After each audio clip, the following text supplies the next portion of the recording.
And we're live. Welcome back to the iFilmmaker podcast. My name is Ariel Martinez, and today we're going to be talking about the awesomeness that was NAB Show 2019.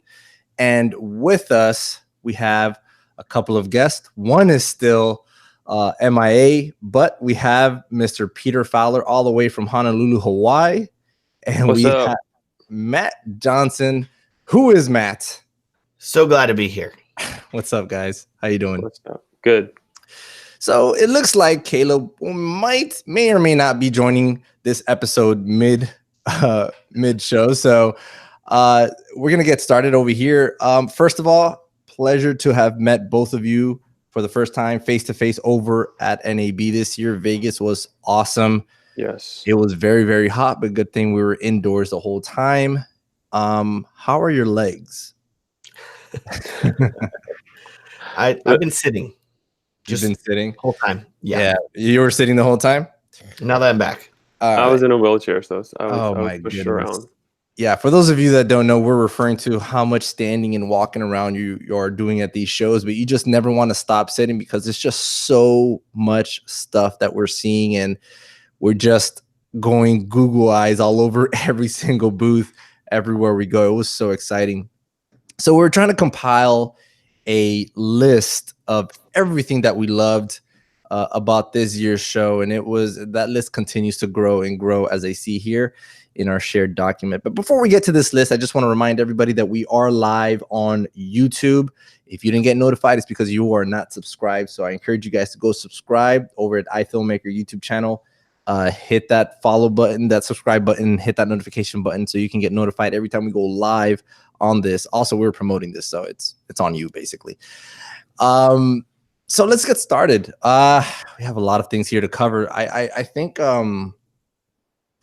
let's start with cameras, right? Ooh. Cameras. I think obviously I'll get started. The thing that really popped out for me was that Ursa Mini G2, which was really announced. That was really announced a little bit before NAB, maybe a week or so, I think. But it looks phenomenal. Phenomenal. Oh yeah, those frame rates, you can't go wrong with that. The frame rates are at 4.6K, which is the size of their sensor. 120, right? You can record up to 120 frames per second in Blackmagic RAW, which is now that's their new thing. And it has 15 stops with dynamic range. ISO now goes up to 3200, which is great for that camera. I didn't know that. That's good. Yeah, if you know their history, their ISO range was not that good in the past. I believe this is the first one that goes up to 3200, which is fantastic, which I'm really digging. Yeah. Great in low light. My favorite thing was that I'd be walking around with Ariel, and every once in a while he'd just be like, the G2, man. Like we'd just be doing other stuff. And you'd be like, oh man, the G2. Like he did that to me too. Like, he did that to me. There's not like any prompting for it. He's just like, it just be in the back of his mind. Like there's all this other gear, and he's like, about that G2 though, bro. And I'm like, he did that. Like, man, to be honest with you, and I told this to Matt, as like I always say, I want to get this camera before I do this film. I'm 5 cameras in, and I've made one short film in the past 2 years. I cannot justify another camera simply to make a nicer short film, right? A short documentary piece. So until this is my own personal challenge, until I see myself being consistent in making my passion projects, then I can justify a purchase like that. But I'm kind of gonna suck this one up and try to be okay without it, just because I know that I'm gonna continue on this cycle. Struggle is real. Yeah, man. So that's the first camera that we saw. Matt, what did you like from NAB? Either a camera or anything else? I know you were hoping for an upgrade to your current camera of choice. Everybody was hoping for the A7S III. The amount of messages that I received, like, go bother Sony, figure out like where is it? Where's the camera? And I'm like, it's not here yet. Okay, like I feel like NAB is kind of moving the way a lot of companies are moving, kind of the way that Apple is and Microsoft is and all these other big companies, they're doing their own events now. They don't really all go to like CES or NAB and like, here's our new stuff. Like they want to have their own dedicated press event for it. And even like with Blackmagic now, they used to reveal everything at NAB. Now they're doing it in the weeks ahead of time with the G2. And then they have the other stuff coming out. The only company that I feel like was like, here's something new was probably like Sharp with their 8K, even though they already revealed that at CES. It was like full on hands on here. You want to look at this camera? It's cool. It's 8K. And everybody's like, is this even doable? Apparently it is. So, I mean, everybody said that about the GH4 when that first came out. So, I mean, it's technology, man. It's quite incredible. I know that there's already some test footage out there from Dave. Dave did a shorthanded review on this camera, which is pretty cool. You guys can go check that out. I'll put a link to that. Dave May's Kinotica. Yeah, that's right. How do you pronounce that? I don't know how you pronounce it. Kinotica? I don't know. I'm from Texas. Kinotica. You use that Kinotica? Kinotica. That's the I'll put a link to all that stuff. Here we go. The Panasonic S1. This wasn't a reveal because it's been announced from a while back. But what did you think? You saw some footage. Did you play with the camera? I did not. Matt, did you? Yeah. I spent a little bit of time with it. It's okay. I was with a friend of mine who's borderline obsessed with it now, and he basically held it the entire time, and I got to hold it a little bit. It's really nice. Definitely chunky, I would say. Big. Yes, it really is big.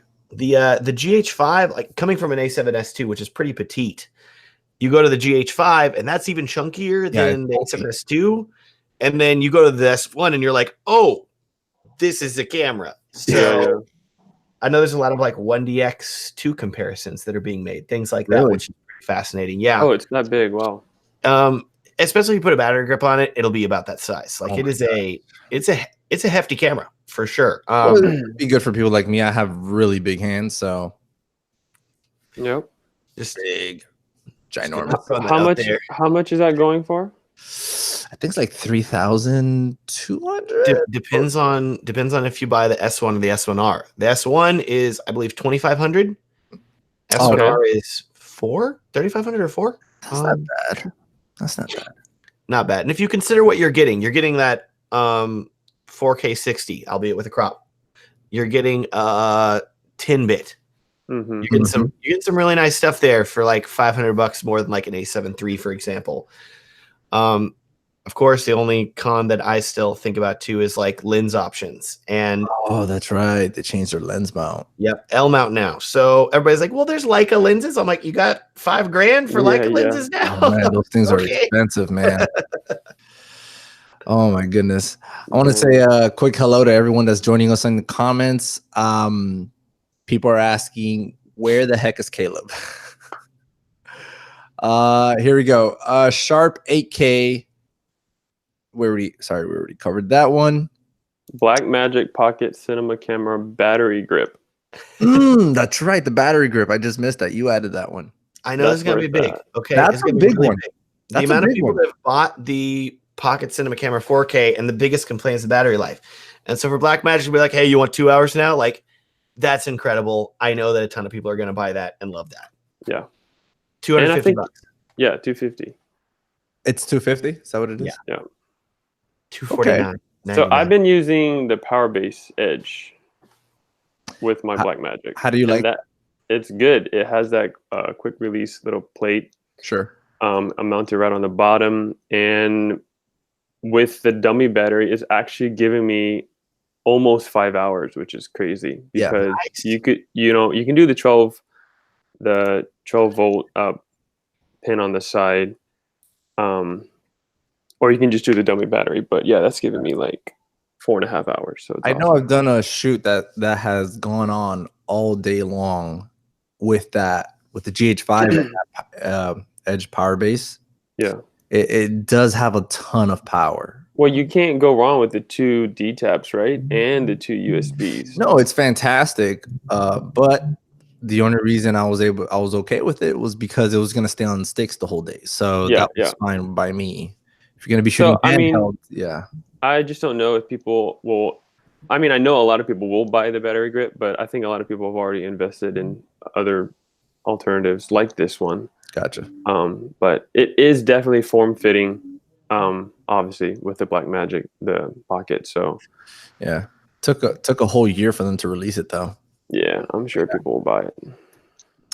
So speaking of the Blackmagic Pocket Cinema camera, at the booth they were displaying this camera with a peculiar lens that was attached to it. It was a Very peculiar. photon. I actually want to say photon. Photon. Photon. DZ something. Yeah, it looked very interesting. You were more intrigued by that lens in the camera. You're like, what? I really was. Did you guys put your hands on it? Yeah. We were able to use it a little bit. It's funny because the same exact booth, the same exact stand that was there last year had a glass over it, so it was like we could not touch anything. Oh, okay. On that exact table. But yeah, when I go to the website for Photon or Futon, whatever optics, they're only advertising what I see is a 25 to 30 millimeter f2.8. It's a cine zoom. It looks interesting, but that's not what was on the Blackmagic camera though. It was a weird lens for them to have on it. That's for sure. I was like, oh, I hadn't seen it, and now I can't find it anywhere. Wait, so it was a 2270? 22, something like that. Yeah. It was like a 2270. So does that make it a 42-140? Oh, I mean, probably. With the crop? Probably. I've been trying to find it. I can't find it. All I see is the 25 to 300 that they're advertising here with. It's a huge lens. And that was at the booth. Right. I'm not into, well, 25 to 200 T2.8 is pretty good. Yeah. But perfect running gun lens. I don't think this is a running gun lens. I'm joking. Yeah, this thing is a tank. This thing is huge. But I mean, still, that's great distance there for sure. If you were to use it, it would be like on an easy rig or something. Sure. But that thing is, we'll find it soon. A very interesting one is that Moza Slipod. What do you think about that? I see you nodding, Matt. What's up? Anytime that they have to come up with a new title for any sort of product, and they're like, "What is it? It's a slider monopod. What do we call it? The Slipod. Yeah, that's it." And they're like, "All right, cool. Let's stick with it. You know, like, whatever. Call it that." And they had to do like SLY because otherwise, like Slipod, and people are like the Slipod. Like, nah, never mind. It doesn't work. So Slipod makes sense. It was one of those things that was simultaneously like, that's fascinating because I mean, hey, maybe that's one less piece of gear you have to carry in your bag then because it's working double duty. But at the same time, you usually only have a monopod or you only have a tripod with you, and now you kind of have to bring both if you want to use it as a slider. Right. Ain't no way you're like holding this thing out sideways and like it's gonna be stretching out. Yeah. True. I was interested to have like vertical movement too, which was really neat. So you can just have it like still there and it'll do like a slow jib shot, which that's cool. Was there a weight limit? Yeah, so it says here the vertical payload is 39 pounds and horizontal payload is 26 pounds. That's funny. You would think it's the opposite. Yeah. That the vertical payload would be more. It can hold my baby. I'm sorry, it would be horizontal. Okay, I'm sorry. I got confused. It could hold your baby. So did you guys actually put your hands on it and tried it out? I didn't touch it. They had like people demoing it, and I was like, "That's cool." And okay. It had an FS5 on it. Oh, pretty cool. Interesting. So yeah, they had an FS5. It looked like it was pretty smooth, but yeah, no, I didn't do it myself. The actual slide pod itself weighs 2 pounds. Yeah, not bad. That's pretty light. I'm just at the point, well, at least for me, for filming weddings, I'm so far at the point of using IBIS and not using a slider now that I don't entirely know how much use I would have for it. Do you find that the IBIS for the A7S II is sufficient? Oh yeah. I've gotten good enough with it. Like you can do like some nice like parallax movements and stuff like that. Pair that with some warp stabilizer if you need it. Looks great. Gotcha. Yeah, that's so true. So the same company has the Moza Guru 360. It's supposed to be 360. Moza Guru 360. Oh yeah. Basically, it's a gimbal for a 360 camera. I didn't see this, but that's very fascinating to me. Oh wow. Yeah, me neither. Yeah, like right around their corner in their booth, like right where their slide pod was, they were demoing the 360. It's basically like a long tower. Like a handheld 3-axis gimbal that just goes straight up. I'm interested because they have I think they have to keep it straight like that, so that way the 360 camera can remove the stick from it, which makes so that when the stitching happens. My only thought is like one of the biggest companies, Insta360, right now with their 1X camera and their bigger cameras, and that a lot of them have that flow motion stabilization built in. That's really very impressive. Right. And it's almost to the point where you're like, do I need a $800 gimbal to compensate for this? Oh my gosh. Yeah. I don't know, man. I don't know. That's hey, I've been using the 1X. It's amazing. What is the 360? What is the Insta360 camera go for? 400 for the 1X. Gosh, so it's double the price. Yeah.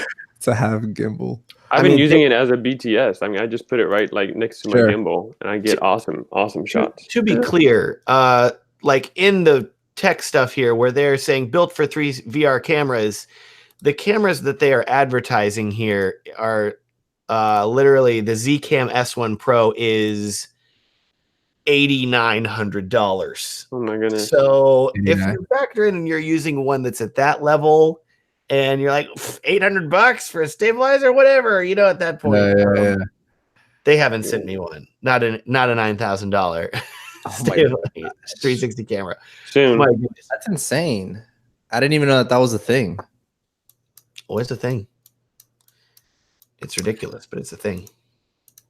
Under that, all right. So under that, we have a multi-turret. Tell me about that. Did you see that yourself, Matt? Saw it in person. Yeah, I had been trying to find it. I thought that they had a booth. I saw it on News Shooter first. Sure. Roaming around trying to find that thing. Turns out that it was just some guy.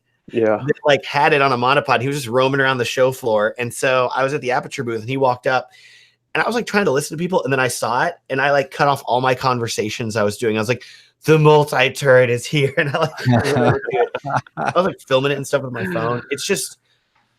It's surprisingly smooth at how it transitions. And the guy's saying that it works with like a Metabones adapter. So with Canon lenses, it supposedly will hold all of your aperture settings and things like that. And how does that work though?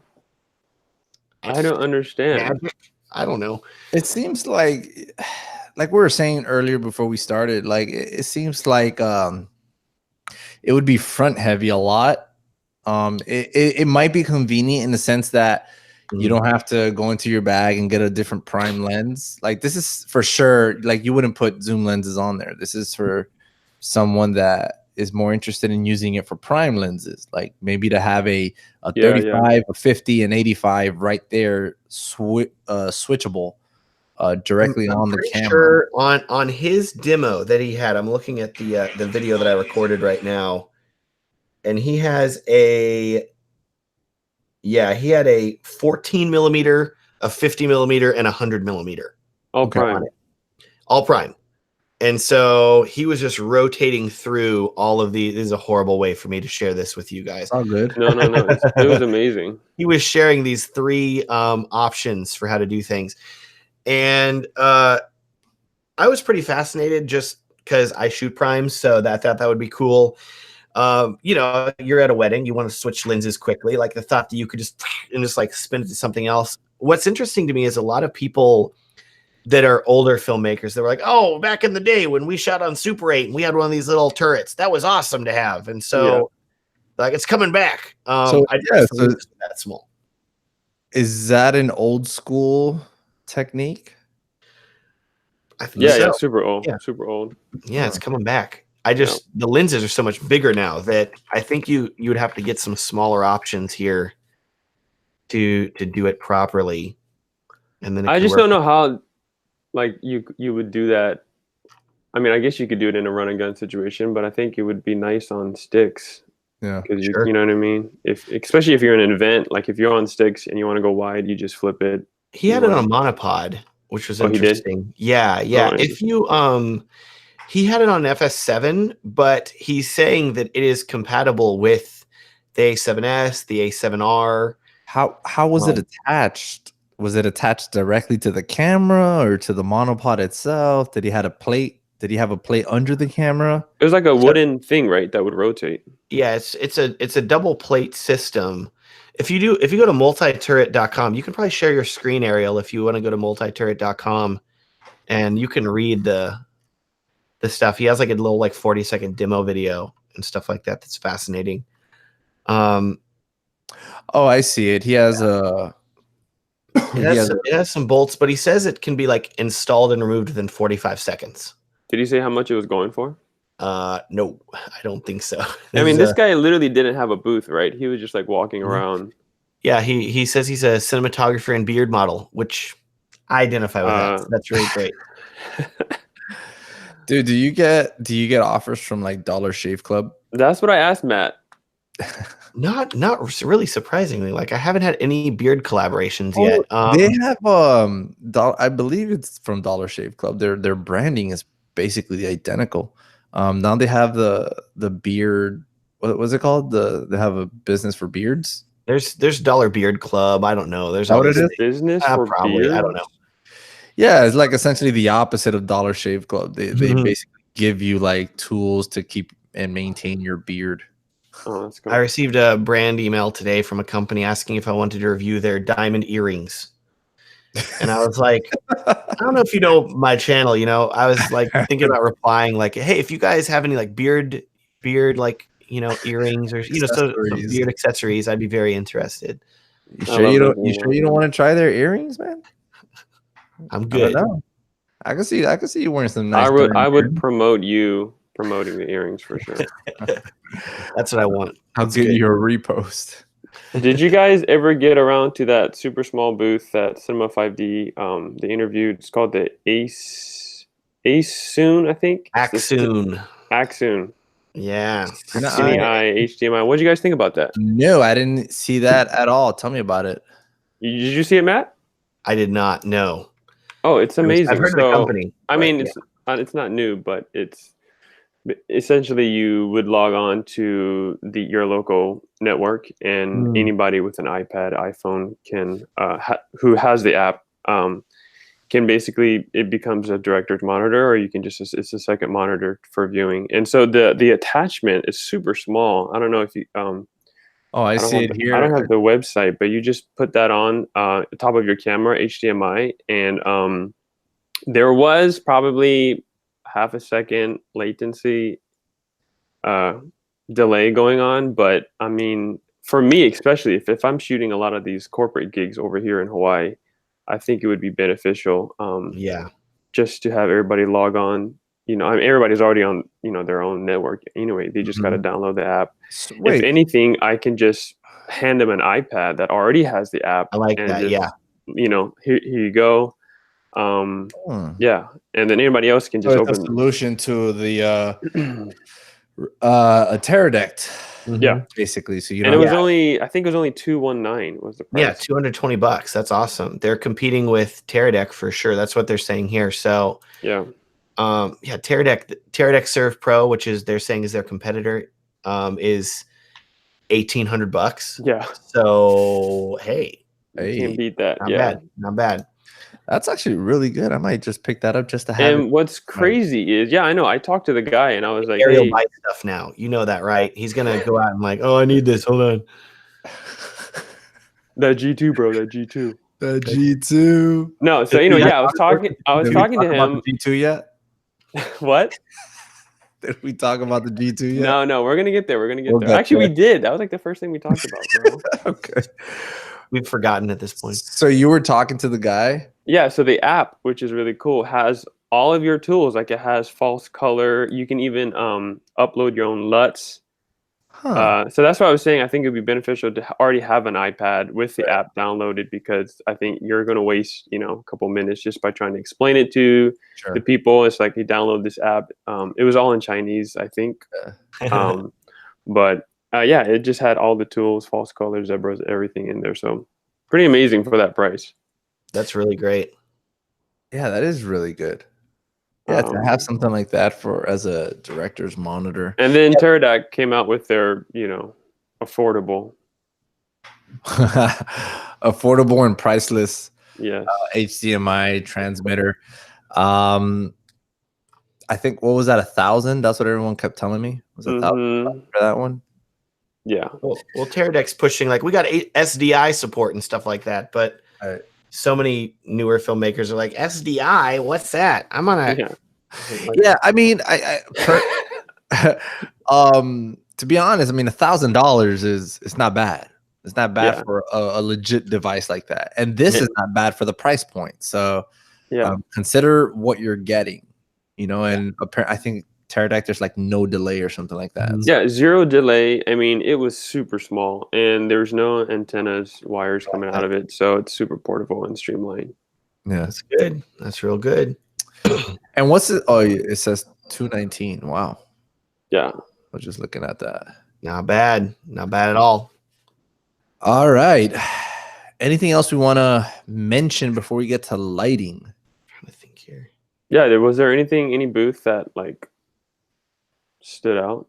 I'm trying to think. Every 5 seconds I would stop and I couldn't move.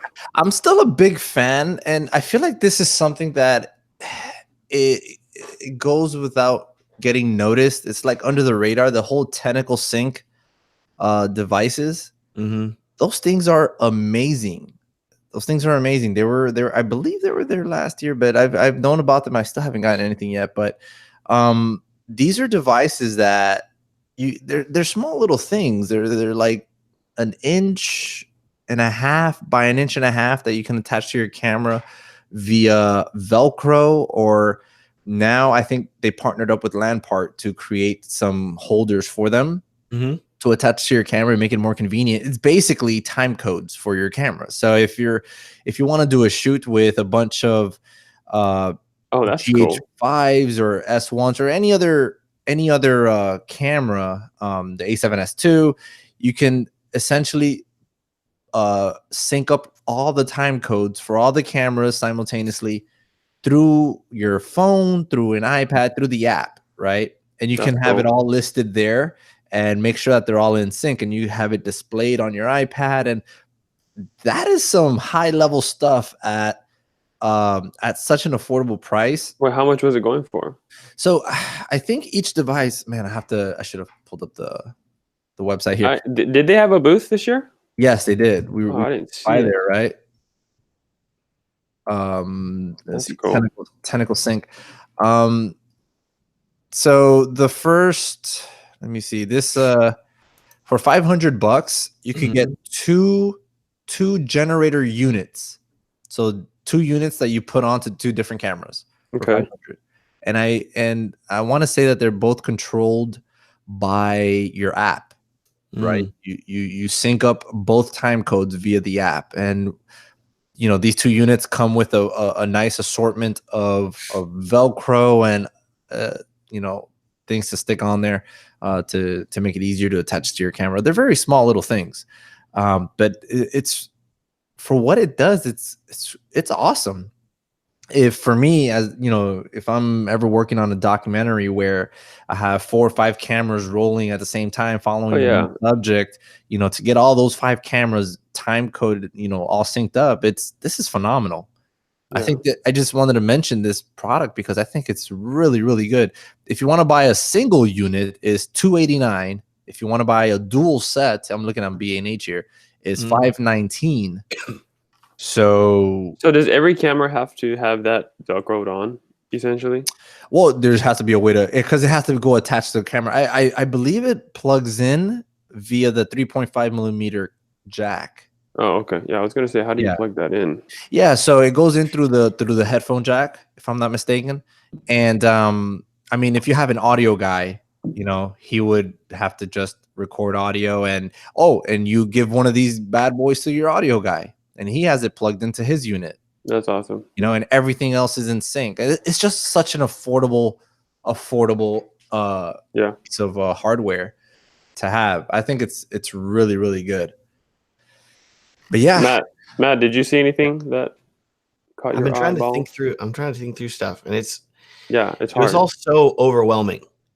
Yeah, it's just so many products. Oh yeah, that's in the lighting section.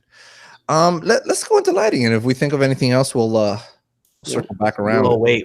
The new Blackmagic editing keyboard was pretty cool. Oh yes. So my friend Fernando was quite disappointed at the price point of this one, though. Yeah, because considering all the other products that Blackmagic has released, to release a keyboard at $1,000 for a keyboard that, quite honestly, and correct me if I'm wrong, it's basically pre-labeled keys with a wheel dial on the side, right? Why is it so expensive? Well, look, first of all, think about Blackmagic's control surfaces. Those are still like one of the areas of the company that they're still keeping the price up. Like, you got to spend over $1,000 easy for one of their dial things, unless you're buying like a cheaper Ripple or something like that, you know. So that's just coming from there. Yeah, if you're coming from there, $1,000. Yeah, it should be their new keyboard. I gotta check that out. I got to look at it. I didn't like get hands on with it because there was a guy like giving a demo, and I was like over his shoulder, and I was like, I really want to touch this, but I didn't want to like. Should have just gone around him like that.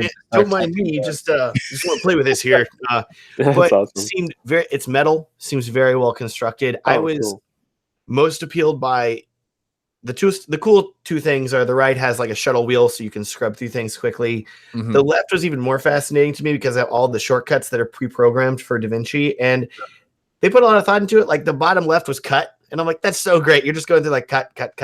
Just it seems like they put a lot of thought into making the stuff really accessible that you need to have accessible. Yeah.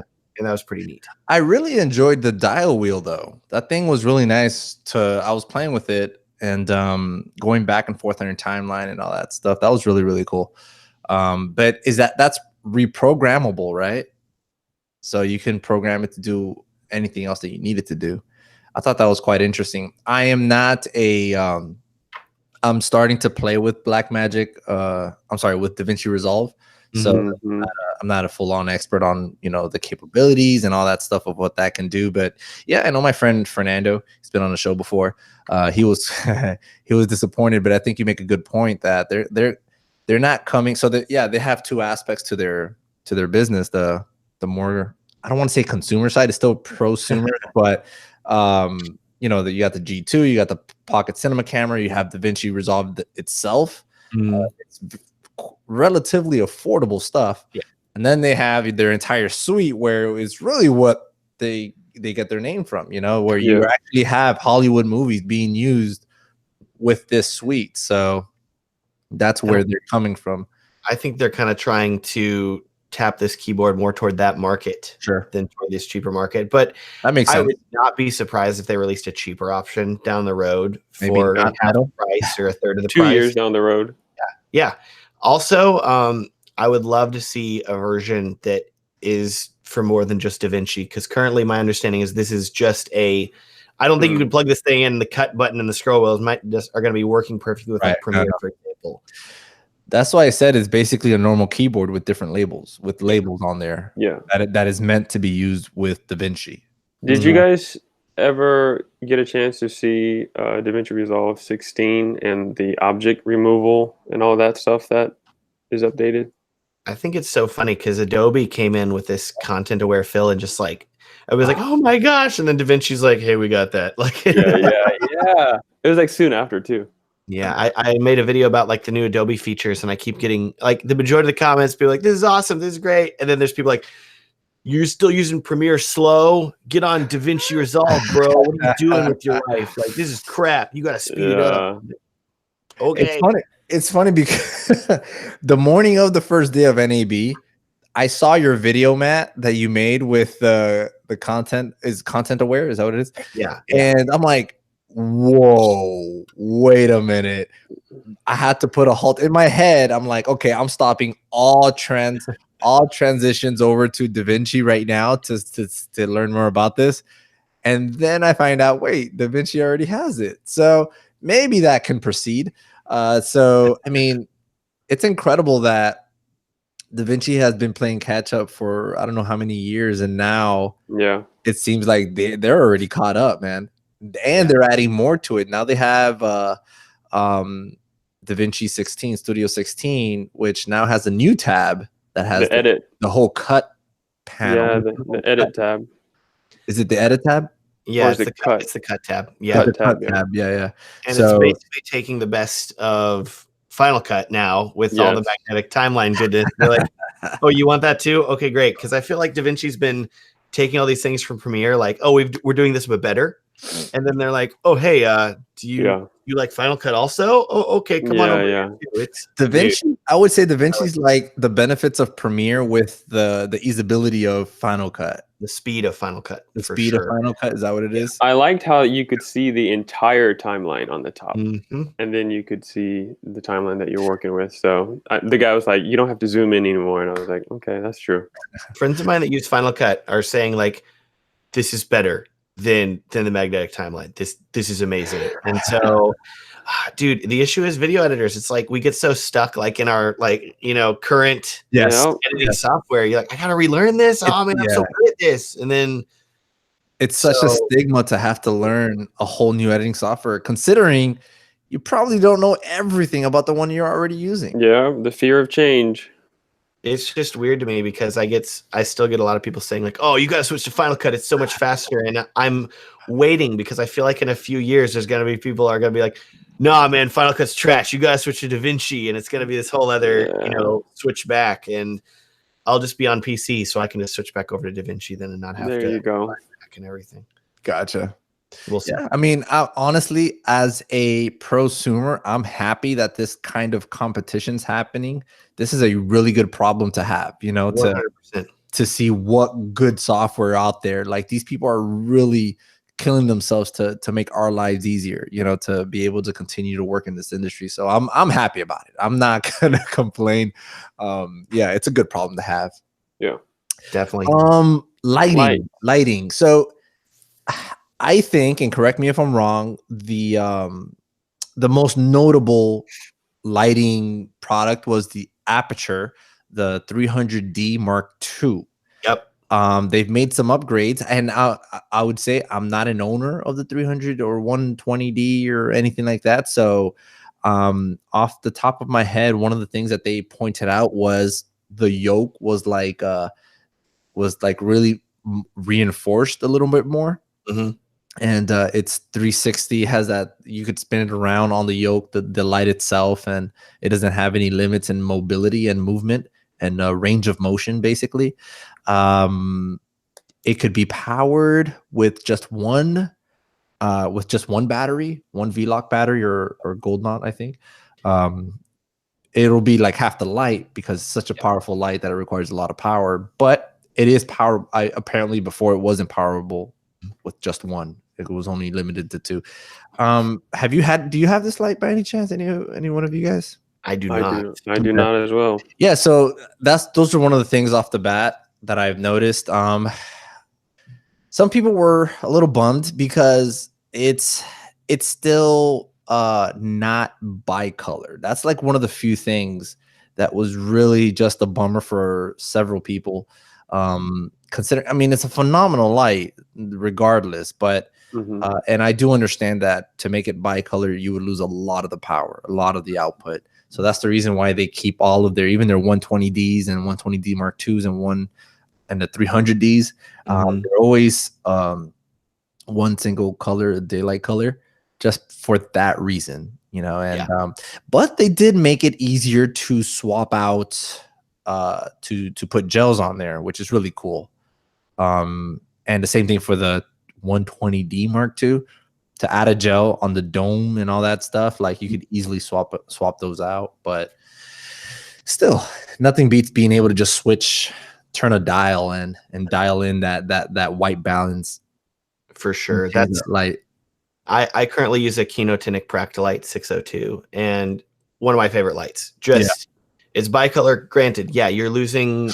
It's not going to be as bright as an aperture. Probably like I don't even know if it's as bright as the 120D or not. But Sure. I don't necessarily need the extreme brightness levels because I mean I'm on an A7S too, and I'm more so looking for like mood lighting, and I'm wanting things to match the colors of the room that I'm in. So having bicolor, having a phone app that I can just control it super quickly. Oh, that's cool. Fantastic. I can phone be a app. Wow. Boop, change white balance, change brightness, done. That's Love awesome. It. That said, I did go to Aperture's reveal event dinner where they showed off all the new lights, including the 300D2. Some of the new RGB lights they're coming out with. Oh my gosh! Yes. Honestly, this felt like an Apple keynote, but I got way more excited about it than I've been at than the last few Apple keynotes. I'm like, this is awesome! Like their new. Let's talk about those little RGB lights. Mm-hmm. My goodness. My goodness. And I didn't go to that party because how big are these lights? Are they pretty small? I'm sorry? Size of an index card, like a 4x6. Oh my gosh. Yeah, the little ones, the ones that they consider like a credit card or something like that. MX something. Right. So these things are amazing because now not only do you have RGB in the palm of your hand, they have pre-programmable effects built in. So you have your fireworks effect, your TV effects, and all that stuff. It's all pre-programmed. And the thing that blew my mind was that they also sell it in a pack that comes with a hard Pelican case, or I don't know if it's a Pelican case. It comes in a hard case. It comes in a hard case, and they all have a slot, a specified slot where you put them in, you connect the case, and it charges it wirelessly. So as long as the little RGB light it's in a slot, it's being charged, right? In the back, there's these metal connectors or something that once placed, it starts charging. That's phenomenal. Now, is this? Can you buy this already? Is it on their website? He has his credit card. I'm trying to pre-order it right now. I can't find anything on their website. The price is pretty crazy too. They literally unveiled it like one of the last days. They're like, "Hey, here's all this cool stuff." It's pretty dang ridiculous. What's the price on them? I believe, don't quote me on this, $79 each. What? What about the pack?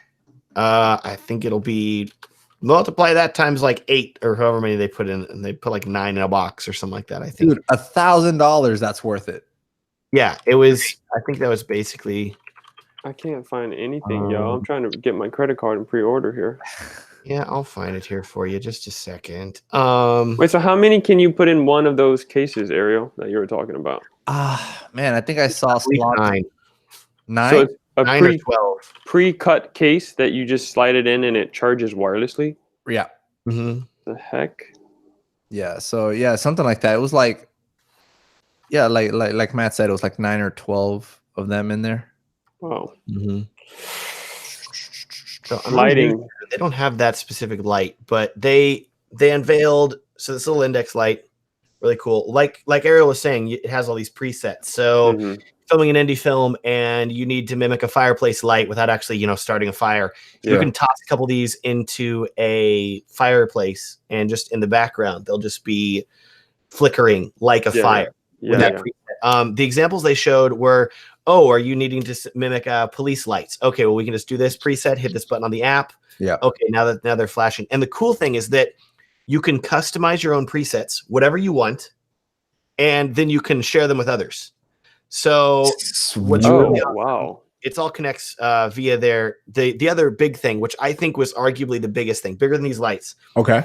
They unveiled this new app called Sidus Link, SIDUS. And it is a Bluetooth mesh network.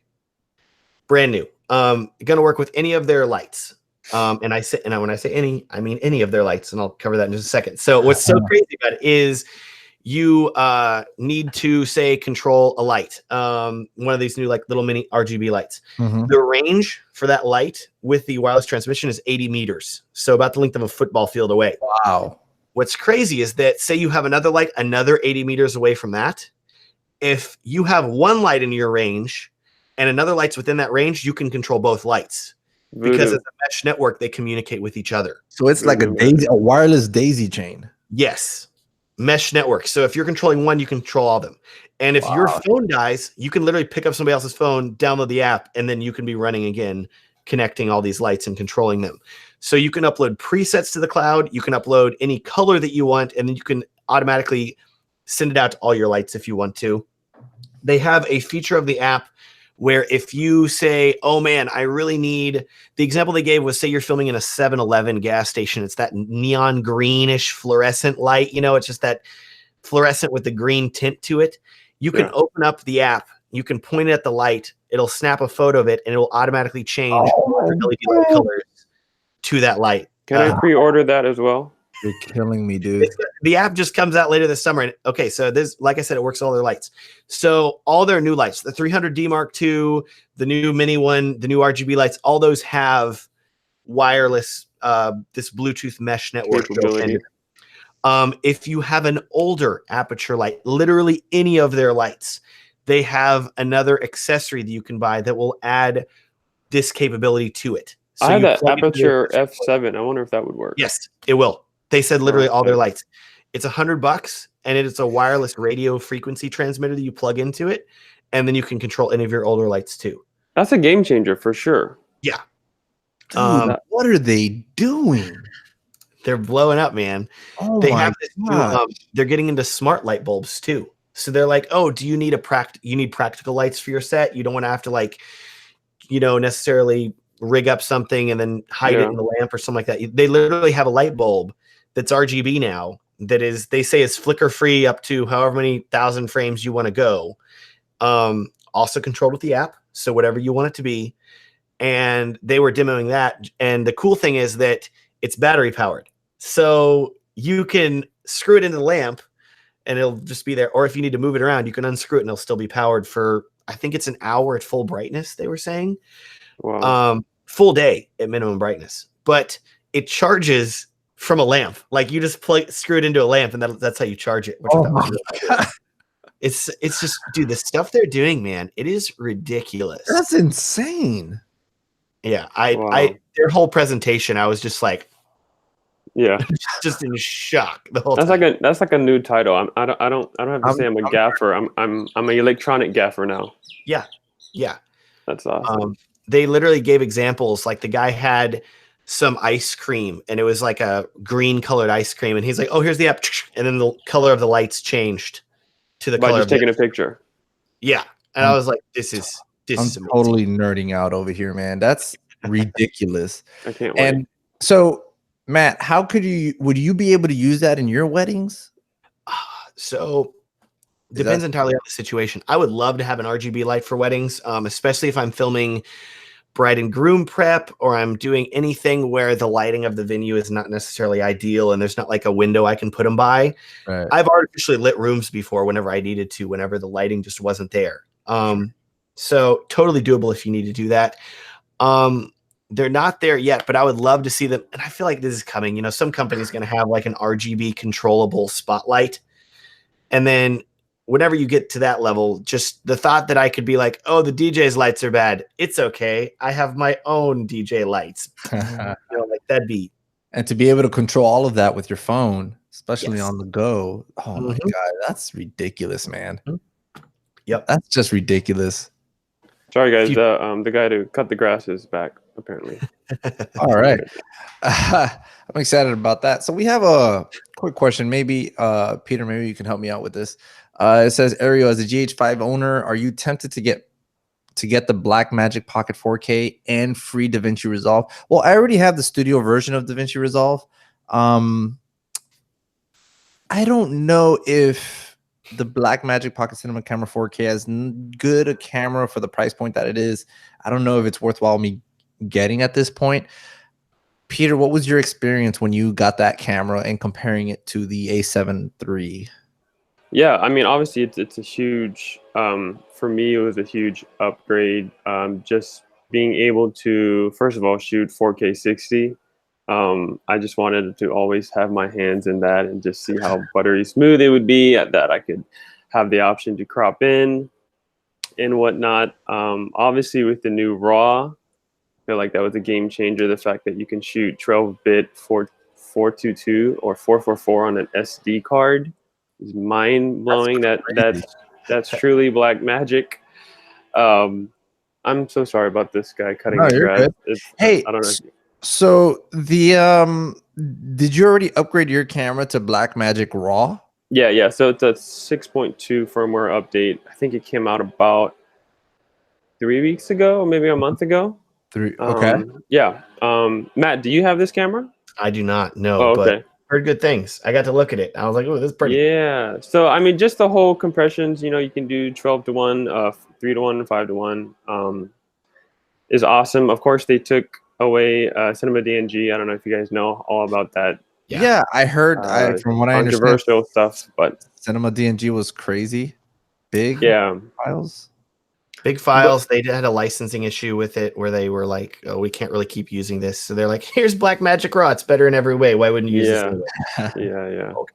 I mean, it's crazy. The fact that 12:1 RAW is the file size are smaller than ProRes HQ. I just don't understand how they can do that. And do you see the benefits of the range that you get? Yeah, I think there is an issue with shooting the ISO. You can't go above. So it's the first range is from 100 to 1250 because I think 1250 is their new ISO. So the two base ISOs is 400 and 1250. So I think I could be wrong, but if you're shooting anywhere in between, anything under 1250, you can't go above that ISO. I don't know. Have you heard that, Matt? No, I'm not. I'm just nodding in agreement here. Okay, yeah. I'm trusting you. But yeah, the fact that you can change, white balance and all of that is just super great. I'm still on Final Cut, and so I'm after this whole new DaVinci Resolve 16 came out. And that keyboard that costs an arm and a leg, I might just switch over. You don't absolutely need that keyboard. I know. But you want it. But I want it, yes. Just like the RGB lights. Do you find yourself going to shoots now with the Blackmagic more or your Sony? Oh yeah, totally. It's maybe 70% now more with the Blackmagic. Wow. It's super light, and I can pop it on a gimbal. Right. All these gimbals nowadays, they have that angle with their arm so that you can actually see the camera LCD. So sometimes I don't even pop an external monitor on there, but just because it's just so lightweight. It's so versatile. I love it. And what do you think about the mini XLR input? I do not have the adapter for it, so I've just been using the 3.5 millimeter jack. But It's great to have that as an option because technically I don't need to split the 3.5. I don't need that splitter. I literally can just have two separate channels. I can have one lav on the 3.5 and one lav on the mini XLR. Gotcha. So I can just have two clean audio, wireless coming in straight into the camera. So that's cool. I haven't tried it yet, but I've been using the 3.5 as of now. Awesome. Thanks for clearing that up. That was a question that came in from one of our live viewers. Let's go back to the lighting. So we just finished drooling all over Aperture and rightly so. So let's go over to I really like this new light from FNV. So as if for those of you that follow me, I use the FNV Z800S Soft LED panel, which is a phenomenal light. It's a 1x2, and it's CRI 98 plus, which is ridiculous. Oh wow, that's good. Crazy amount of output. I gotta tell you, like, this light really impressed me when I first opened it. I thought it was at full blast when I first turned it on, and then I go around the back and I see that it's only at 18%. I'm like, crap. So I put I blasted that thing. It is incredibly bright, and it's a bicolor. This really wide one here. I see it here, 3x1. Now that's their new one. Their new one is the Z. Is that the Z12000 VC? Yeah, that's it. I think VC for Varicolor. The thing about that new light is, aside from being a bicolor LED with crazy amounts of output, it is also an RGB light. So now you could turn it into an RGB light. It is a phenomenal light. I believe that one retails for. Do you see a price on there? I didn't get it on here. If this is the one, it's FNV Evertrue Z1200 BC. Yeah, that's a new one. Very color. It's saying right now it's on sale for 2,000 euros instead of 2,300. What a deal! What a steal! It's also back ordered, so they're back ordered for good reason, man. The light is phenomenal. If it's anything like this one, the 1x2 that I've been using for my key lights, which I'm actually about to finish a blog on, that is fun. It's a phenomenal light. I can't say enough about it. It has a. It doesn't come with it, but you can include. There's a nice big softbox with it. With the grid that you can add to it and all that stuff. So, and you can attach the barn doors to it. It's really soft light too. So that's what I really like about it as well. You're gonna make me want to buy lights right now. Stop talking. Man. I know, me too. Lighting is everything. And speaking of lights, I have to talk about probably personally, my favorite lighting gear that I saw. Right here it comes. Here it comes. So this one comes to set this up here. I was like walking out the area. I was like, we gotta go see this booth. We gotta go, man. It's over here. Come on. I know what you're talking about already. I was there for like 15 minutes, and then I left Ariel. I was like, I need to go get some ice cream or something. I just left. Right. And it's another 30 minutes before he's like, hey man, where are you? I'm finally done. I'm like, okay, bro. Holy cow. I was I look back and I see you over at Haagen-Dazs across the room, but I was talking with Aaron. He's over there with the IntelliTech booth, and for the longest time I've always wanted to have a separate diffuser on its own stand with a light blasting through it, because I know that that's going to give me the softest light possible coming from any kind of light source, and that's the way to do it. However, the problem with me is that I'm usually a one-man band, or sometimes I have one PA with me, the way that I move around and shoot.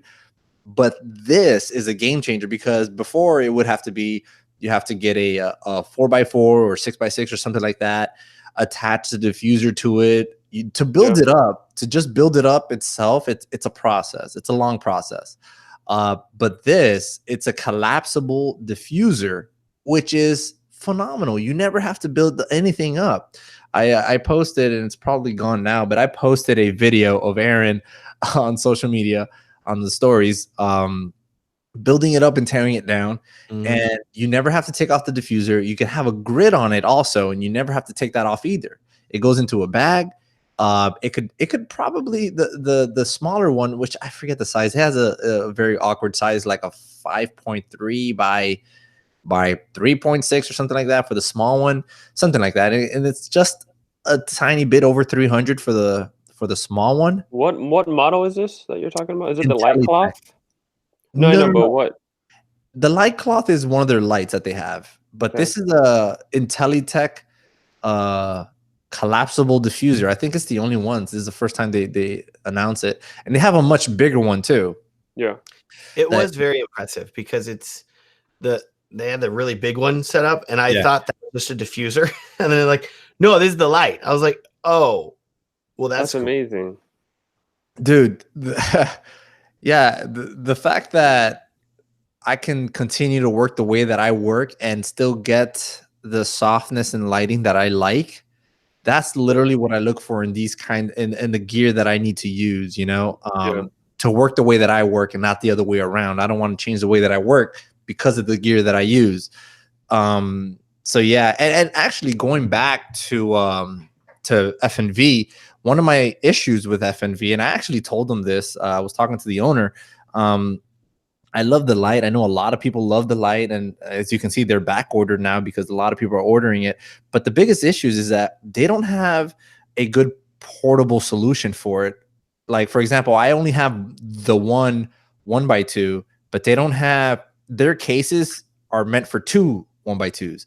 So their $300 case has 2 slots instead of 1. Like, if they could just give me a a one slot portable case, that'd be perfect. But other than that, I'm literally carrying this thing around that doesn't have a case. It's awkward to go into any one of my Pelican cases that they just don't fit because of the yoke on it. And I'm carrying it just by the yoke, throwing it in my car and going to shoots. But it's just that good. That's why I keep using it. But yeah, they need a good portable solution for that. Yeah. Contrast that to the IntelliTech. Like, these things are just, they help so much with getting my job done the way that I need to get it done. So it's just very, very helpful when companies like that. And again, I love that competition where they just try to make the best and the best gear, and they don't stop. They keep making our jobs easier for sure. I definitely got to check them out, being a one-man band myself. I was actually talking to the social media guy a couple months back, and I was inquiring them about the Pocket Canon Minis. It's like a three light kit. Amazing. Yes. Yeah, and it's like less than $1,000. Like, I think it's $749, and it comes with the diffuser. Yeah. NPF battery, everything. It's their kit is just like a kind of a larger size Pelican case, but yeah, everything fits in. They're super portable. So, but I definitely got to check out this foldable diffusion light that you're talking about. Yeah. Yeah. Amazing. So Rode, I didn't put audio on our list, but Rode released, and they're asking us this. They're asking us about the Rode Wireless Go on the live chat here. Oh yeah. Thoughts? I know we haven't used them. I don't think Rode was at the Rode wasn't at the event. So. Yeah, they were not there. I saw the spokesman. That gentleman was kind of at the B&H booth. It was a really small booth, and so he was showcasing the new Wireless Go. It's small. It's ridiculously small. I think he said it's only 31 grams. Something like that. It's like a little bit bigger than maybe 2 quarters put together. Real tiny. Yeah, really tiny. But I pre-ordered it just because the fact that there's a mic already within the receiver, you just clip that on, and and the option that you can put a mic lab on there. I think that's awesome. It's super tiny. I'm afraid I would lose them. It excites me just because the size and price for these things are going down so much. Back in the day, it's like, I want a G3. Oh, well, that's going to cost you $800. Yeah, this is $199. It's like, all right, I'll just buy it for $200. That's great. I'm still at the point where I film weddings and I don't trust wireless, like, to this day. Just you still don't trust so many issues. I wanted to ask your opinion, like, for weddings. I thought this would intrigue you. So I used to use wireless. At this point now, I'm 100% non-wireless for basically everything on a wedding day. I just, if I'm like recording like a letter reading, I'll still have like my G3 that I use for wireless, just so I can monitor it right there. Sure. But otherwise, like during this ceremony, I've had one too many like people's cell phones interfere with things, like any, the Coriolis effect of the Earth rotation can cause static, and suddenly you're like, oh crap, now this is messed up. But those are the, like, the G3s. Those are frequency based units. Like, sure. I believe that even the Rode Link Wireless and stuff like that, they don't go by frequencies. They go by is it Bluetooth or Wi-Fi? One of the two. They go by different kinds of connections. For me, okay, so like I'm filming a wedding ceremony, and so people are like, oh, you want to be able to monitor that, right? And like, why do you monitor? So you can make changes. Well, if it's a wedding ceremony, you're not like gonna be able to stop the wedding. I need to change my batteries. Like, it's not gonna happen. That's true. At this point, I just double mic everybody pretty much with the Tascam DR10L. Oh, that makes sense. And that way, like, I know, like, it hasn't failed me yet. Like, I'm getting clean audio every time. Sure. That's good. It makes sense. Yeah. For me, it's definitely the monitoring. I have to hear what's going on. What, Ariel? What are you using for audio now? So my main audio lavaliers are the Sennheiser AVX. Yeah. AVX. Those are, again, for documentary filmmaking, the fact that the receivers it's ridiculous. So small, it's like 3 inches tall. And I can have 2 of those, no wires, just go direct into the XLR. Those are phenomenal. So I have 3 sets of those. And then my 4th set, if I ever need a mic, a 4th person, which I've done maybe once or twice in my career. I still have the Rode Link wireless, which basically I have my PA that basically hangs on to them, and he could, practice and whatnot. But for the most part, my Sennheiser AVX system, they're just great. They're great. I've had no issues except on my trip to Colombia, but that was like a country issue. Mm-hmm. I know that they were not supposed to. They have certain limitations like that. That ended up being a nightmare, but that's a whole nother story. Very nice. Yeah, you can't go with the AVX. I'm sorry? Yeah, the AVX are super nice from Sennheiser. Yeah, those are so good, man. I can't complain about those. Yeah. But yeah, no, I don't plan on changing unless, I don't know, another company comes out with something better. Yeah. Deity, I know that we were at the Deity booth. Matt, did you notice anything that stuck out? I know that they were promoting this one mic. I don't even know the model of it. It's their Rode video mic competitor, basically. That's like their big one that they're pushing heavily right now. And it's detachable from the mount, right? Yeah, so you can actually use it if you needed to on a boom pole or something like that. You could pop it off. It's the VMic D3. That's kind of their one they're pushing right now. $200, really nice quality. USB-C powered, has quick charge, which is nice. Auto turns on and off. Battery will last you for days and days and days, which is really nice. Does it have like high pass and low pass? It has a stepless gain knob on the back. I'm reading the spec sheet. Stepless gain knob, yeah, but which is pretty cool. So like if you need to adjust the volume, you can do it right there on the back. I guess that'll work too, because that's the same thing as a negative 10 decibels, zero, and you just turn it down more. Yeah, right. That's cool. Yeah, it's pretty dang cool. I was most impressed by, because I like that mic a lot, but for me, I'm always looking for good lav mics and things like that. So I'm like, oh, what's that there? And they got their new lav mics, and I don't remember which one it was exactly called. Anyways, it was very impressive because they were doing a demo for me, and I said, okay, so I'm filming a wedding, like what sort of lav mic options do you have? And so they were showing me this one, and the guy put it on, and then he was talking, I had headphones on, and he was really clear, which sounded great. But then I started talking, and I could barely hear myself talking, and I was 3 feet away from him. Really? He said it wasn't like a directional mic. It was still omnidirectional, but it was lower sensitivity. So it wasn't picking up a ton around him. It was just him right there. But the sirens there, you wouldn't even hear those on this microphone. You wouldn't hear that? Yeah, that would be completely isolated. Mm-hmm.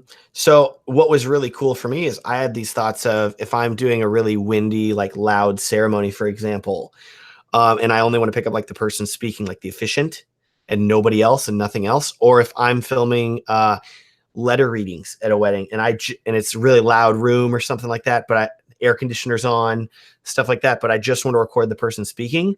Right. Yeah. Very intriguing. Also, they're waterproof. One of them's waterproof. I don't know why you need waterproof, but waterproof's cool. That is cool. In case rainy wedding or something like that. Yeah.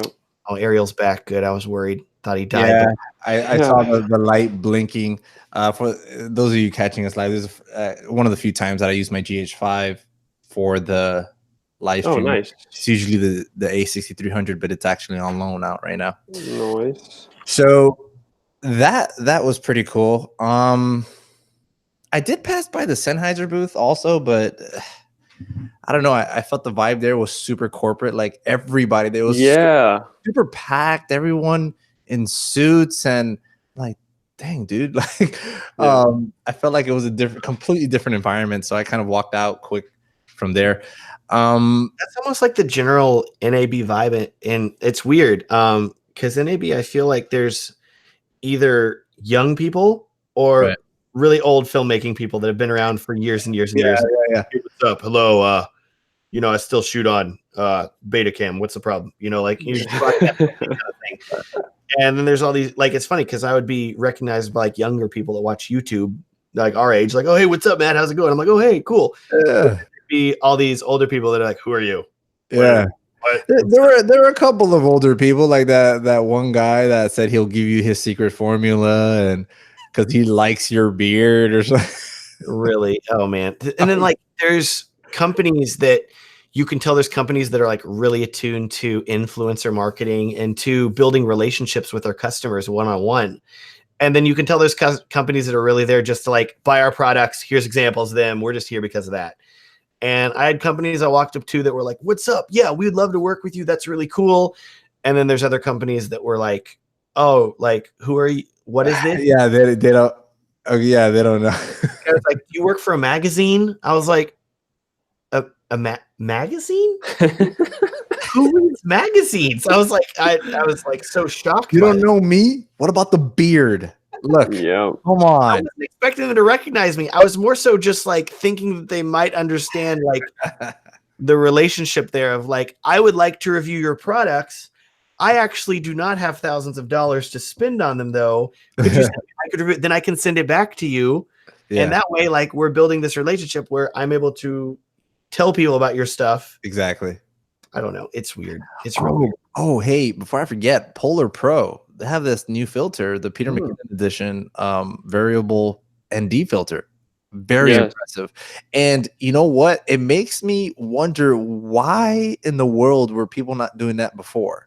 I didn't know that variable ND filters had the issue of that crossing, you know, when you get to a certain point and you start seeing the crossing of the two filters because it went too far. Yeah. So why wouldn't companies stop before, you know, like that's unusable stuff, you know? And it's great that it has the hard stops on the top. So you know where you're at, which is awesome. Well, does it have hard stops or does it just have markers? It has a hard stop. It has hard stops on both ends. And really? Okay. I would argue even bigger than that even is they have numbers labeling exactly how much ND filtration you're getting. Exactly. So that's what I remember. Yeah, that's what I saw. Yeah. And no vignetting, which is awesome. So I use ND filters like every wedding, and I'm usually using like cheaper options. And so I was very intrigued by that sort of benefit. And I talked to Polar Pro about it, and they said that Peter actually like brought some of that stuff to their attention. Like, hey, here's the gap in the market. Don't just put my name on this thing and sell it. Like, here's actual tangible upgrades you can make to the general ND filter market that don't exist already. Right. And I think that's really good. Super it was smart. Funny. Yeah, I saw Peter McKinnon. He was there at the booth. He had like an entourage of people around him. So I was just like, I keep on walking here, you know, like, oh, cool. Like I didn't say hi. I was like, he's busy. You know, like you don't want to, I don't know. It's weird seeing people that are big and be like, what's up? Oh, don't bother you. Okay. It looked like he had bodyguards, but I don't think he did. Maddie he said he had all the little kids trying to get his autograph. Sign my camera. He had an entourage, man. I'm telling you, like it's that level, you know. We'll be your entourage next year, Matt. Is that no? Philip Bloom had an entourage too, but I love you. Hi. Okay, great. It's cool. That's so good. Is there anything else that I think that we need to cover for this? Because I mean, I figured if we haven't brought it up by now, it's, you know, just didn't catch our attention that much. Have we talked about the G2 yet? Did we talk about that? I don't think so. I think that needs its own episode. So Blackmagic has this new camera coming out. They announced it's called the G2. Read off some specs here: 4.6K, Super 35 HDR. Okay, seriously. I just put on a post saying that I'm itching for that camera. Dude, it's not an itch. It's a full blown like full body rash that you've got for that camera. Pretty much. Is that like going for $6,000? Less. Wow. Well, basically $6,000. Yeah, it's 5,900 something. But for what you're getting, it's like, why would you buy an FS5 or even like, it's funny because like Canada's like, we got the C200, and I'm like, have you seen the G2? Like, crap, man. Nothing against the C200. I think that I'm really happy that they at least like, you know, release that thing, you know, have that. But at the same time, it's like, dang, Blackmagic coming in hot. Wow. So the very last question I'm gonna ask, and this is coming from Joshua Martin Studios, who's been a guest on the show a couple times already. I'm gonna leave it to you guys since it was your first time. It was my second time, so that should answer that. But the question is NAB worth going to? 100%. Hands down. Yeah. I told my wife, I was like, Hey, I'm just gonna be going to this every year now, just so you know. Can you just block off my schedule for the next 10 years? Yes, I had the exact same conversation with my wife too. I was like, just so you know, around April every year. Especially if you do any sort of YouTube videos, any sort of like thing where you can build a connection with any of these companies.